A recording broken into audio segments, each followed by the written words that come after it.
My name is Rhonda Hartman. I'm 32 years old now, and the night my father kicked me out of his house, I was 19, barefoot, shaking, and holding a trash bag filled with everything he decided my life was worth. He didn't even raise his voice when he said it. "Get out," he told me, standing in the doorway like a judge delivering a sentence he'd rehearsed for years. "You're a worthless mistake, Rhonda. I should have fixed that a long time ago." Then he closed the door. Not slammed it, not hesitated, just closed it. Slow, deliberate, until the porch light flicked off and I was swallowed by the dark. I remember standing there, staring at my reflection in the glass. My face looked smaller somehow, younger, like the world had suddenly decided I didn't belong in it. What my father didn't know, what nobody knew, was that as humiliating and devastating as that moment was, it would quietly set something in motion, something none of them expected. But before I tell you how that night changed everything, let me ask you something. If you've ever been betrayed, rejected, or made to feel disposable by someone who was supposed to protect you, hit the like button and subscribe. Your support tells stories like this that they're not alone. Now, let me take you back. I grew up in a quiet suburban town where houses all looked the same and families pretended they were happy. White fences, trim lawns, Sunday dinners, smiles that didn't reach the eyes. From the outside, the Hartman family looked solid. Inside, we were cracked from the foundation.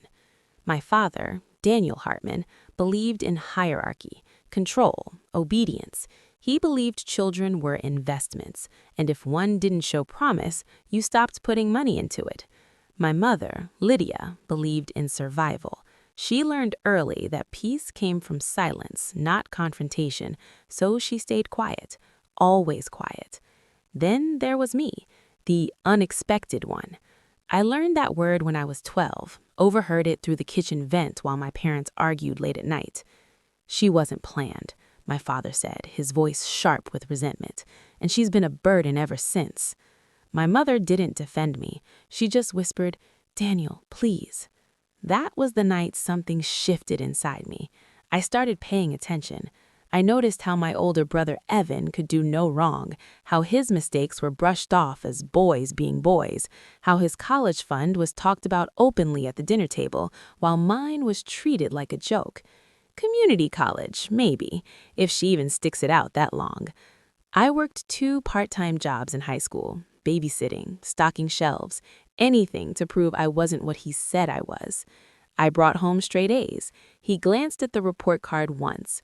Grades don't make character, discipline does. No matter what I did, the bar moved, and somehow I always fell short. Still, I stayed. Because when you're raised to believe love is conditional, you'll do almost anything to earn it. The night I turned 19, I came home late from my shift at a local diner. My shoes smelled like grease. My back ached. I was exhausted, but proud. I had just been offered a full-time position, benefits, a chance to save enough money to move out on my terms. I walked into the house smiling. My father was waiting. He sat at the dining table, hands folded, expression unreadable.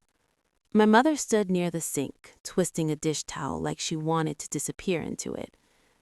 "Sit," he said. My stomach dropped. He didn't ask about my day, he didn't congratulate me, he slid a folded piece of paper across the table instead. It was a list. House rules. Curfew tightened, rent required, chores doubled, restrictions that made it impossible to work full-time. "I'm an adult," I said quietly. "I can't agree to this." That's when his face hardened. "You don't get to disagree," he snapped. "You live under my roof." I took a breath. I'd practiced this moment in my head 1,000 times. "I'll move out," I said. "I'm saving already. I just need a little time." That's when he stood up. "You're not moving out," he said. "You're leaving tonight." The words didn't register at first. "What?" I whispered. "You heard me." His voice was ice. I'm done wasting resources on a mistake. My mother finally looked at me then. Her eyes were wet, but she didn't move. "Dad, please," I said. "I'll pay rent. You're not worth the effort," he cut in. "Pack your things now." I went upstairs in a daze. My hands shook as I pulled clothes from drawers. I didn't even know where I was going. When I came back down with the trash bag, he was already at the door. He didn't hug me, didn't wish me luck. He just said the words that would echo in my head for years. Worthless mistake. Then he shut me out. I slept on a friend's couch that night, and the next, and the next. I told people I moved out early. I laughed it off, pretended it didn't hurt. But inside, something was breaking, and something else was forming. Because here's the part my father never understood. When you strip someone of everything, you also strip away their fear. And I was about to do something that would change the power in our family forever. I just didn't know yet that my father wasn't the only one lying to me. 3 weeks after he kicked me out, I received a voicemail from my mother. Her voice was shaking.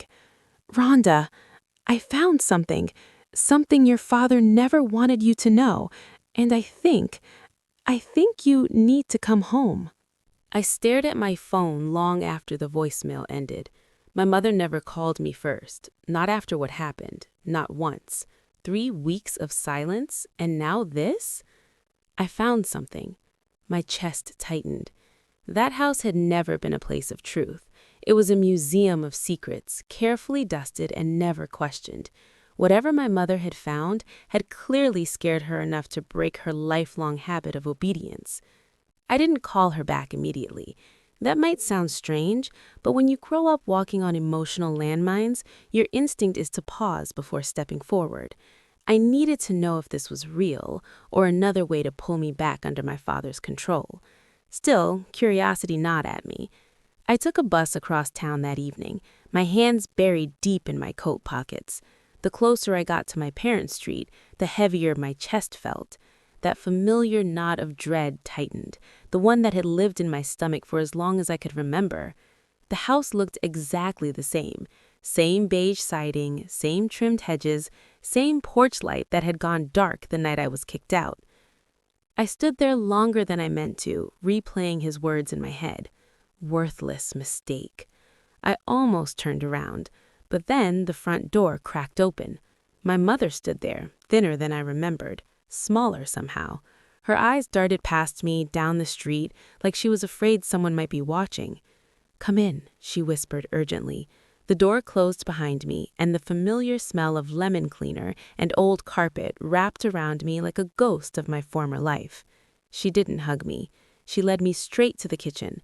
The same kitchen where I'd overheard the argument years ago.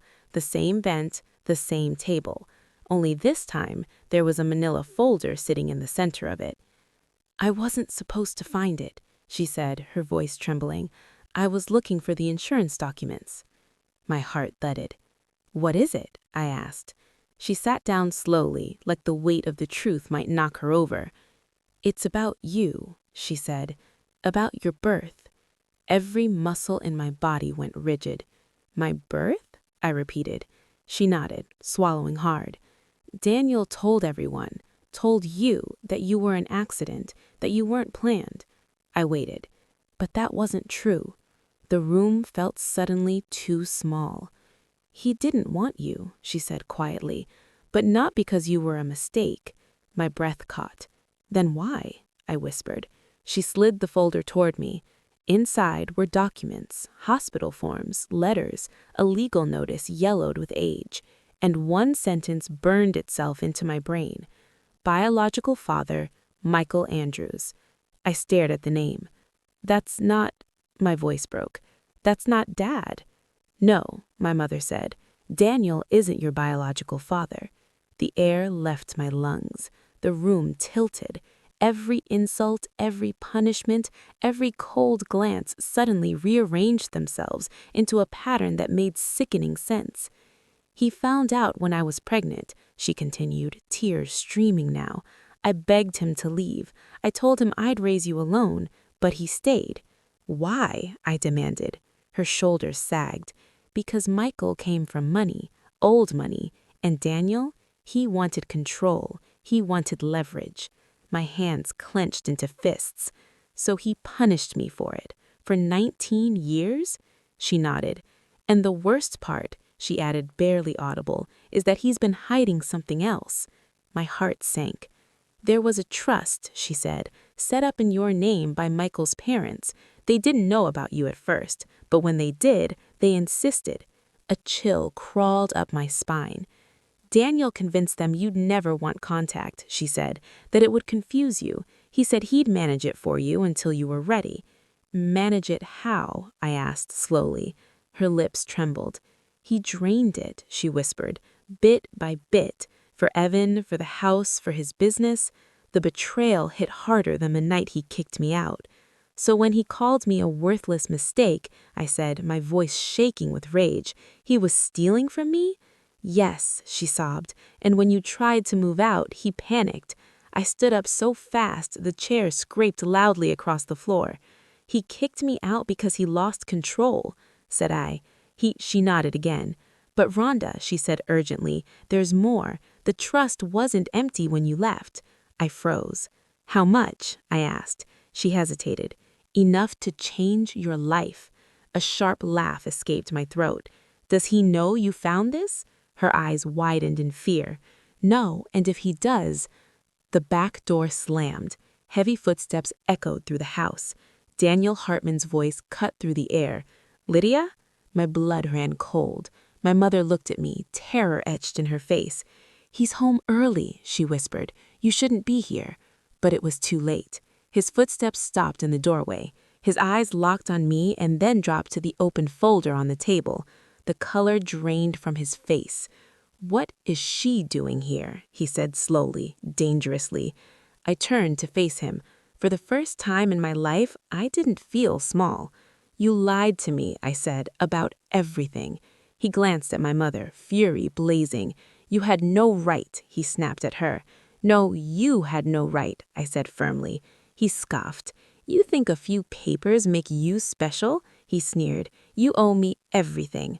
I owe you nothing, I said. You stole from me. Silence crashed over the room. His jaw tightened. You'll regret this, he said quietly. You don't know what you're walking into. I picked up the folder and held it to my chest. I already walked into hell, I said. I survived. I turned and walked out. Behind me, my mother was crying. Behind me, the man who raised me was exposed. But ahead of me was something far more terrifying than rejection. The truth. Because if that trust still existed, then so did the people who created it. And they were about to find out I was alive. 2 days later, I received an email from a law firm I'd never heard of. Subject line, regarding the Hartman Andrews Trust, urgent. The email sat unread for almost an hour, not because I didn't see it, but because some truths feel too heavy to open all at once. I was sitting on the edge of the borrowed bed in my friend Marissa's guest room, my phone buzzing softly in my hand, my pulse loud in my ears. Regarding the Hartman Andrews Trust, urgent. Legal words, cold words, words that don't care if your hands shake when you read them. I finally opened it. The message was brief, polite, professional. They had been trying to reach me for years.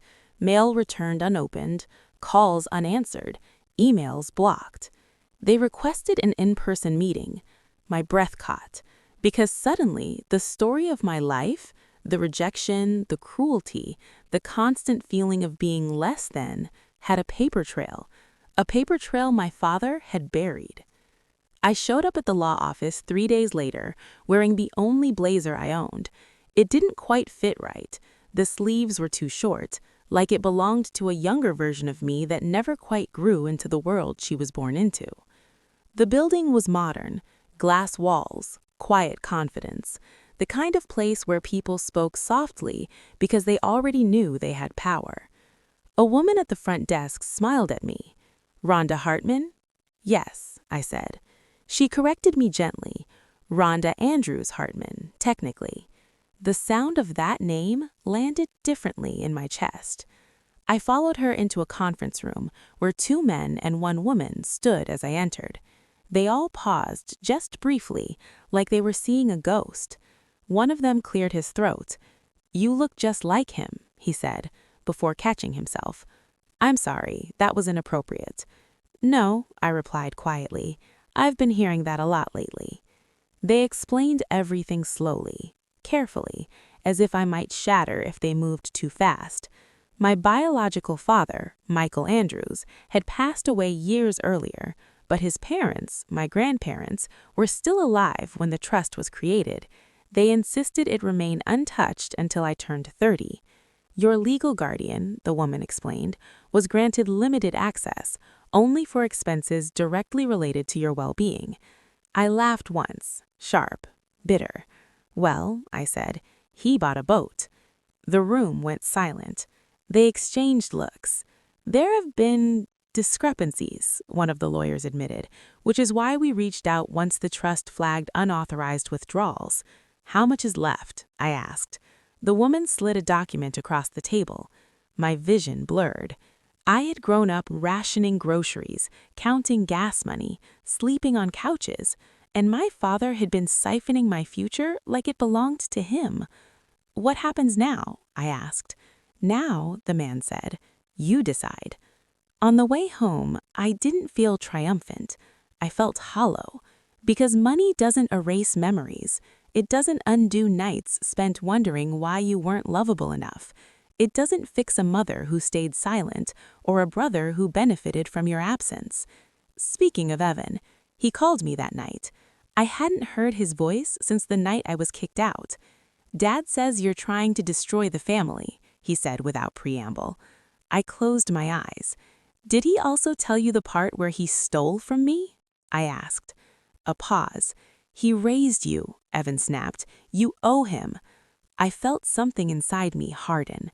"No, he controlled me. There's a difference."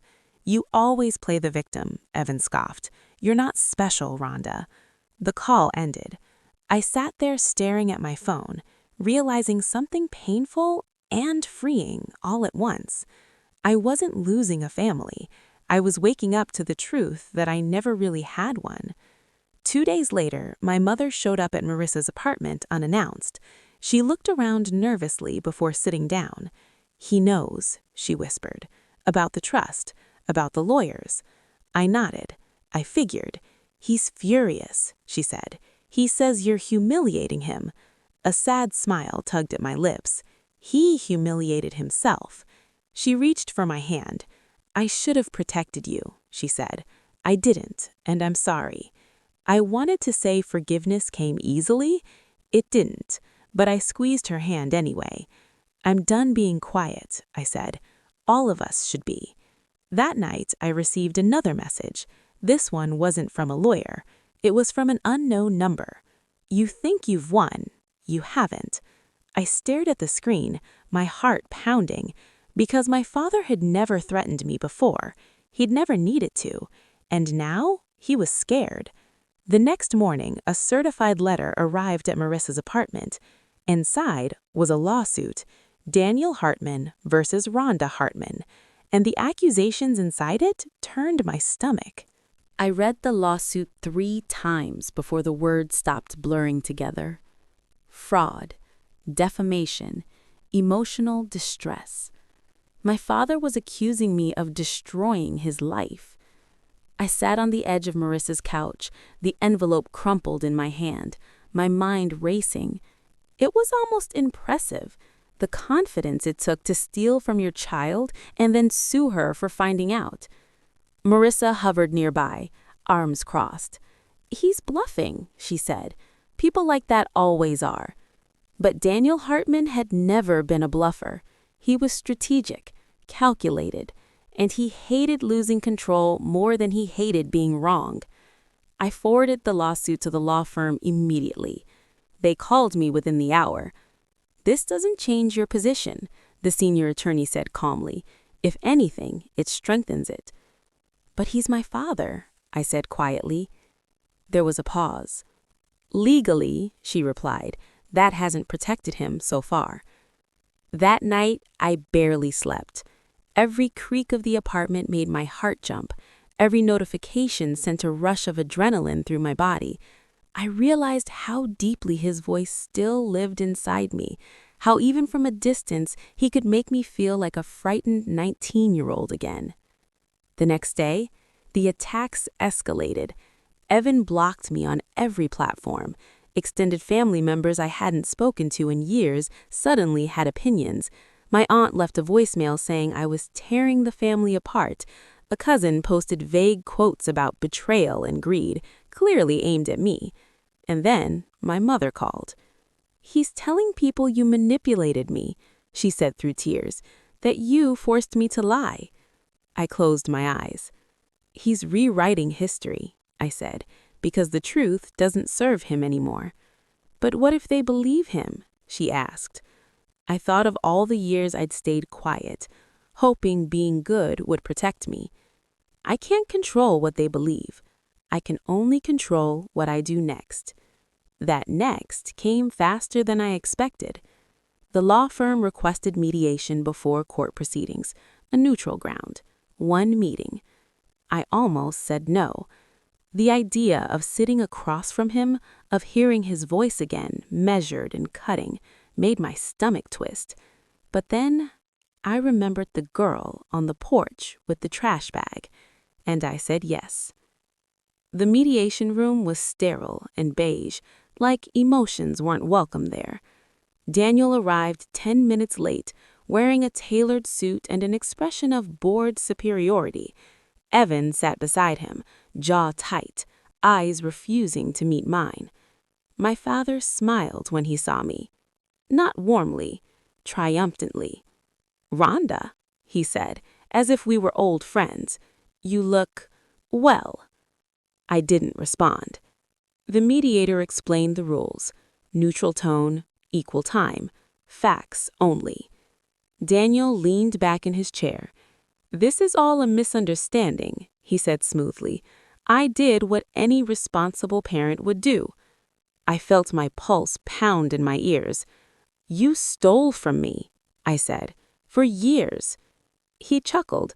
"I invested it for the family. I wasn't allowed to use it, not for school, not for housing, not even for medical bills." "That's because you were irresponsible," he said flatly. "Always have been."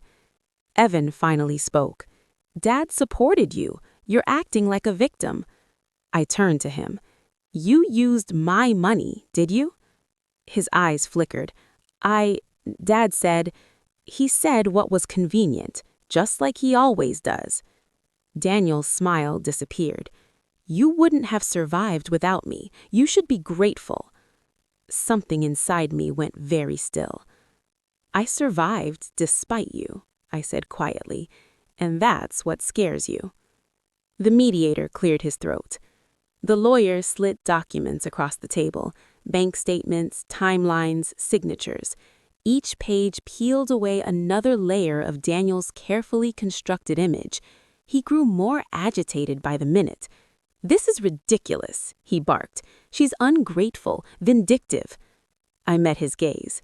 "I kicked you out with nothing," I said. "You called me a worthless mistake, and now you're angry because I'm standing up for myself." Silence fell. For the first time in my life, Daniel Hartman looked unsure. The mediation ended without resolution. As we stood to leave, he leaned in close, his voice low and venomous. "You think money makes you powerful," he whispered. "It doesn't. You'll always be alone." I straightened. "Maybe, but at least now it's by choice." Outside, my hands shook, not from fear, from relief. Weeks passed. The lawsuit collapsed under scrutiny. The trust was frozen. Investigations opened. And slowly, something unexpected happened. I started to breathe. I began therapy. I learned how deeply trauma had shaped my decisions, how I apologized for existing, how I mistook silence for peace.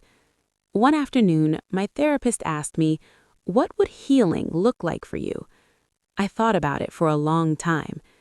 "Boundaries," I said finally, "and truth." I sent my father one final message. "Do not contact me again. All communication will go through my lawyer." He never replied. Months later, I received a letter, not from him, but from my biological grandparents' estate. A photograph was enclosed. A man with my eyes, my smile. I cried harder than I ever had, because for the first time, I realized something profound.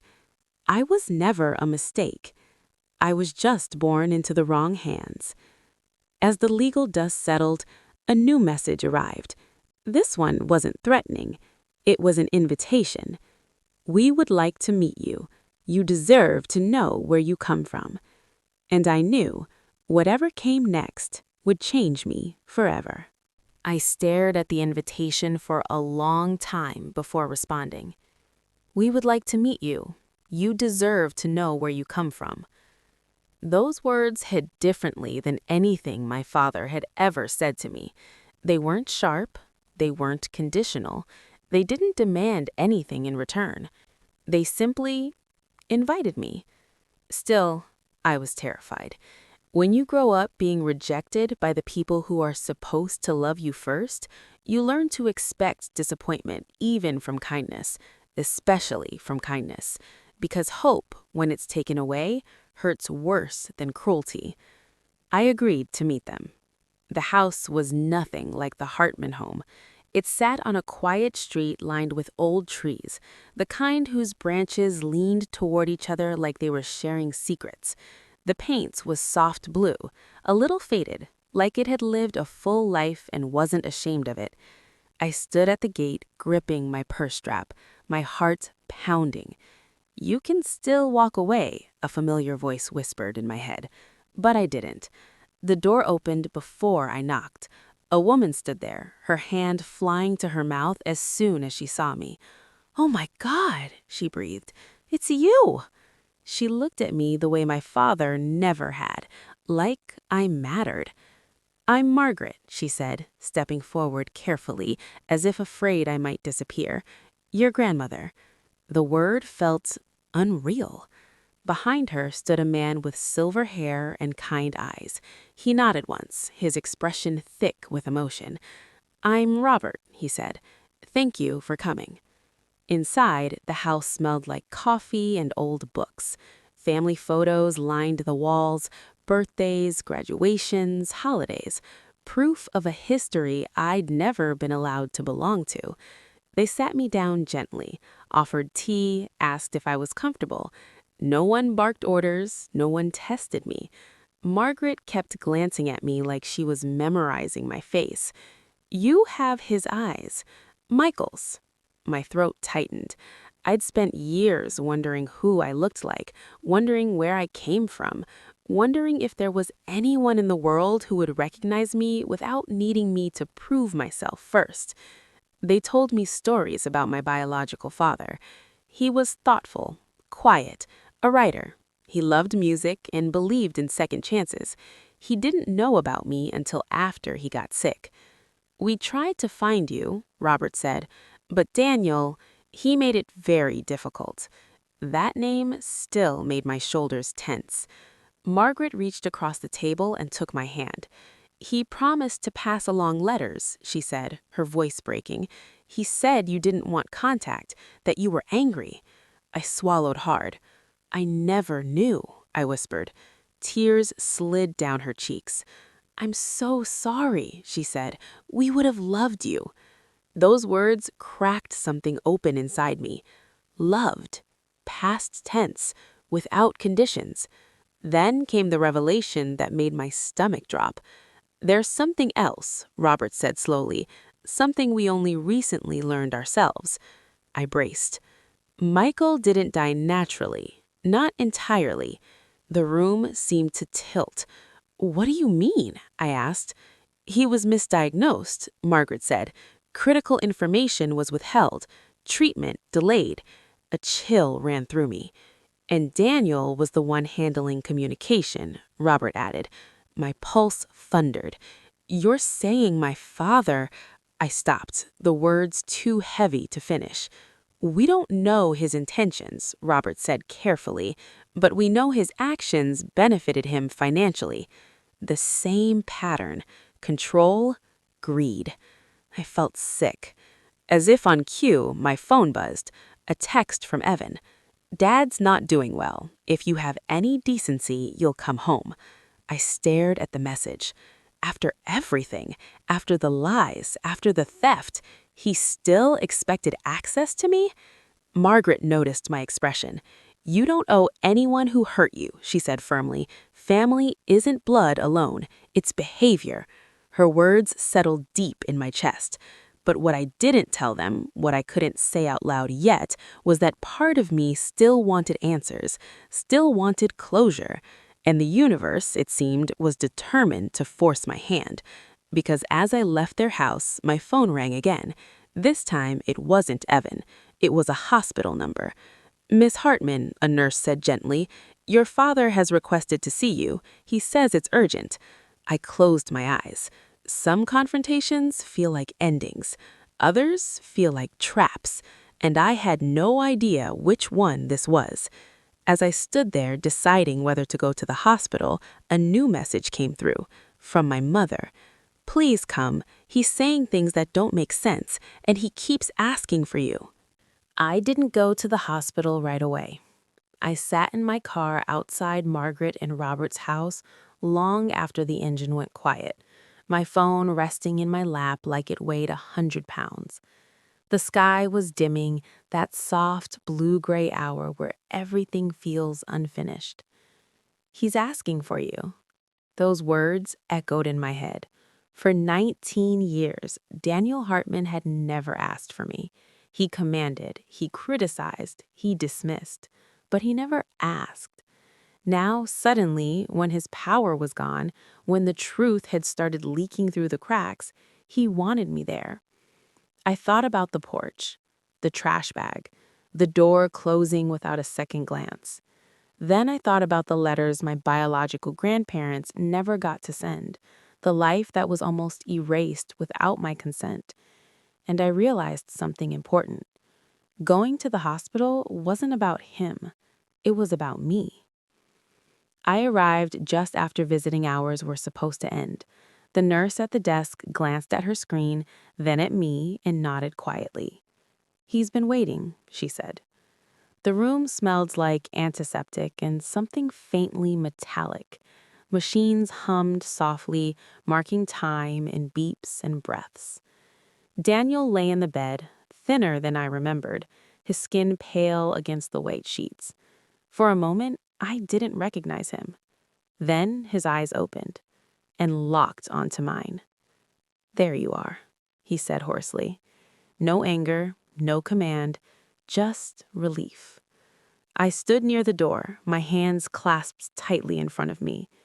You asked to see me, I said. He nodded weakly. I don't have much time. I said nothing.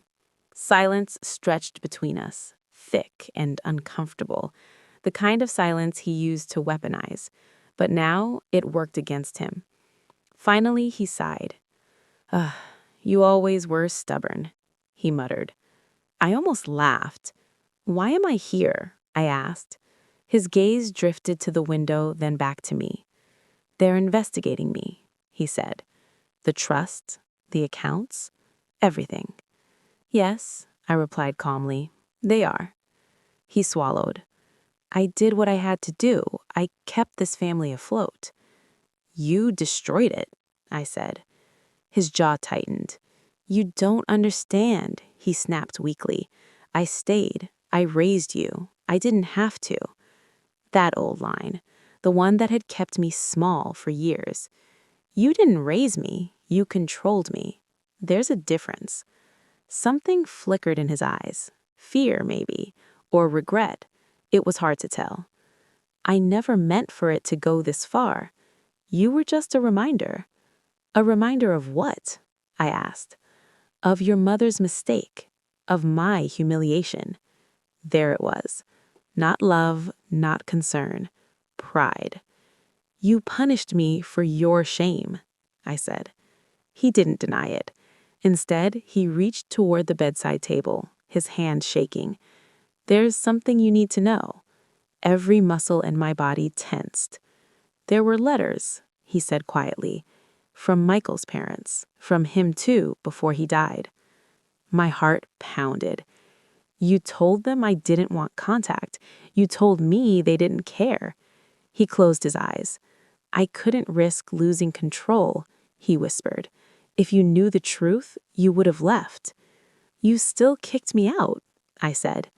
Yes, because you were slipping away anyway. The room felt too small, too tight. Where are the letters? I asked. He hesitated. Gone. Some destroyed, some hidden. A hot wave of anger surged through me. You don't get to decide what parts of my life I deserve, I said, my voice shaking. You never did. Tears welled in his eyes. I didn't think you'd survive without me, he said. I thought you'd come back, beg. I leaned closer, meeting his gaze. I survived because I had no choice, but I healed because I finally saw the truth. He looked at me then, not as a property, not as a mistake, but as someone he could no longer control. Do you forgive me? He asked. The question hung heavy in the air. I thought about therapy, about boundaries, about the nights I cried myself to sleep wondering what was wrong with me. Forgiveness, I'd learned, wasn't something you owed someone. It was something you chose, or didn't. I release myself, I said slowly. That's all I can give you. His face crumpled. I don't want to die alone, he whispered. I straightened. You're not alone, I said. You're surrounded by the consequences of your choices. I turned and walked out. In the hallway, my legs nearly gave out. I leaned against the wall, breathing hard, my chest aching, but lighter than it had ever felt. Outside, the night air was cool and grounding. I checked my phone.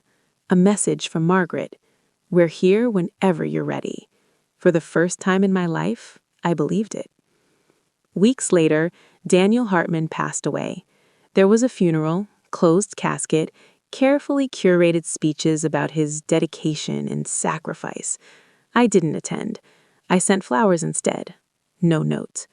The investigation continued. Assets were seized, accounts frozen, Evan stopped calling.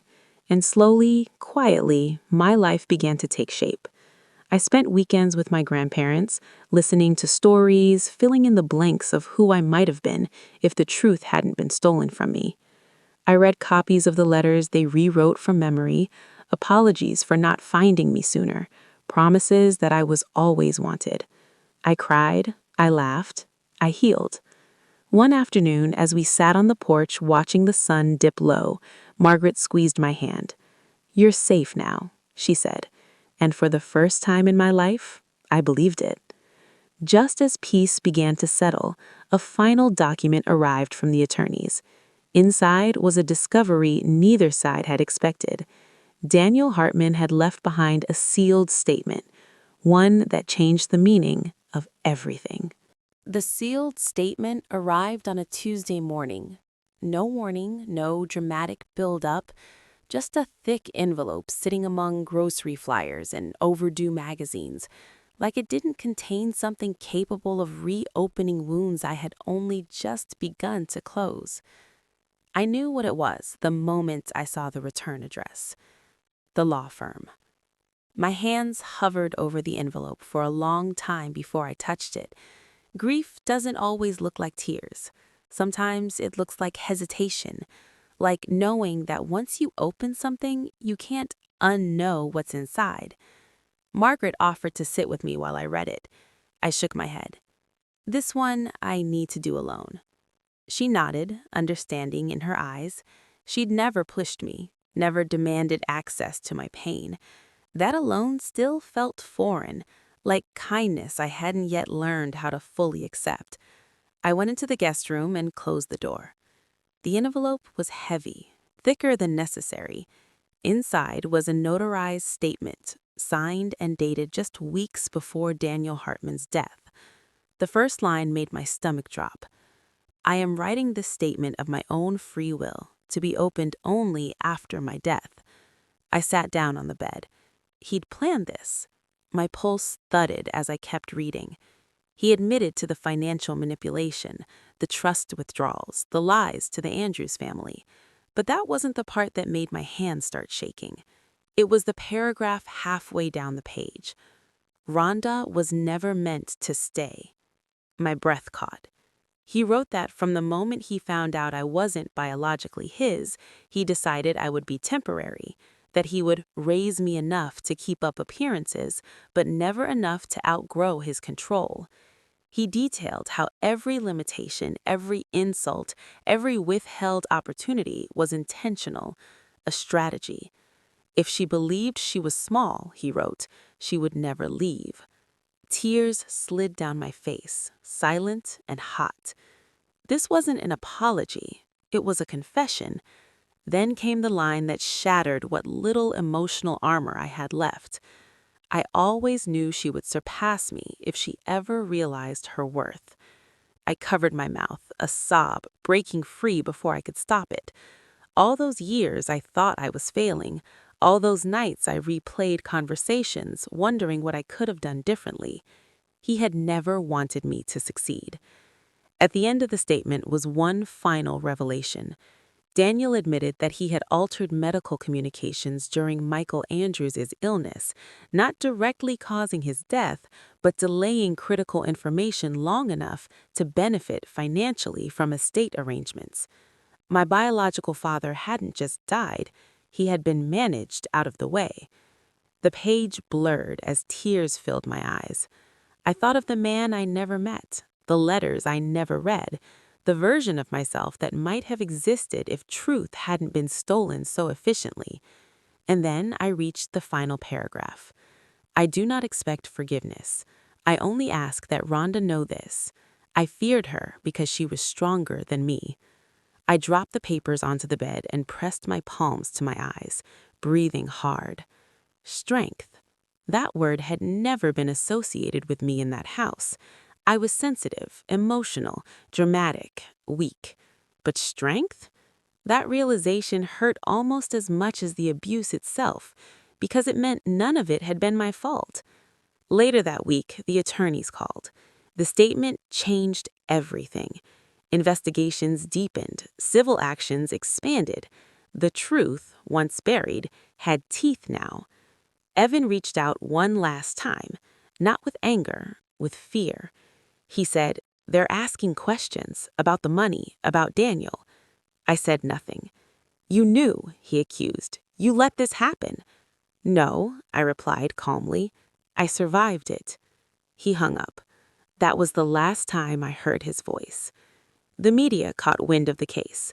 Not headlines, but whispers, quiet legal blogs, family court discussions. Daniel Hartman's image began to crack publicly, just as it had privately.